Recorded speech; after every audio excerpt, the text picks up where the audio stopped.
वो जमाना और था जब रात में नाखून काटना मना था और संध्या समय झाड़ू लगाना अशुभ माना जाता था।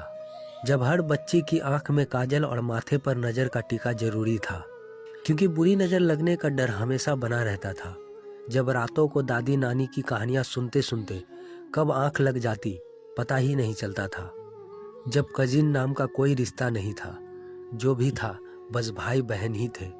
वो जमाना और था जब डीजे नहीं ढोलक पर थाप लगती थी, जब गले सुरीले हो या ना हो दिल खोलकर बन्ने बन्नी गाए जाते थे। जब शादी में सिर्फ एक दिन का महिला संगीत नहीं होता था, बल्कि 8-10 दिन तक गीत गाए जाते थे।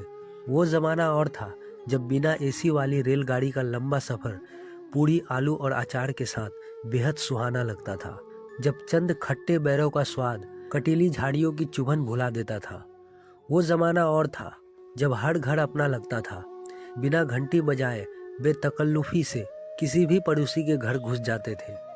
जब गिल्ली डंडा, चंगापो, संतोलिया और कंचे दोस्ती की सबसे मजबूत डोर हुआ करते थे। वो जमाना और था जब डॉक्टर को दिखाने हम कम जाते थे, डॉक्टर खुद हमारे घर आया करते थे। जब डॉक्टर साहब का बैग उठाकर उन्हें दरवाजे तक छोड़कर आना हमारी तहजीब का हिस्सा था। जब इमली और कैरी खट्टी नहीं मीठी लगती थी। वो जमाना और था जब बड़े भाई बहनों के छोटे हुए कपड़े हमें किसी खजाने से कम नहीं लगते थे। जब लू भरी दोपहरी में नंगे पांव गलियां नापा करते थे। जब कुल्फी वाले की घंटी पर मीलों दौड़ने को तैयार रहते थे। वो जमाना और था जब मोबाइल नहीं, धर्मयुग, साप्ताहिक हिंदुस्तान, सरिता और कादम्बिनी के पन्ने पलटते पलटते दिन फिसल जाते थे। जब टीवी नहीं, प्रेमचंद के उपन्यास हमें कहानियां सुनाया करते थे। जब मुल्तानी मिट्टी से बालों को रेशमी बनाया जाता था। जब 10 पैसे की चूरन की गोलियां जिंदगी में नया जायका घोल देती थी। जब पीतल के बर्तनों में दाल उबाली जाती थी और चटनी सिल बट्टे पर पीसी जाती थी।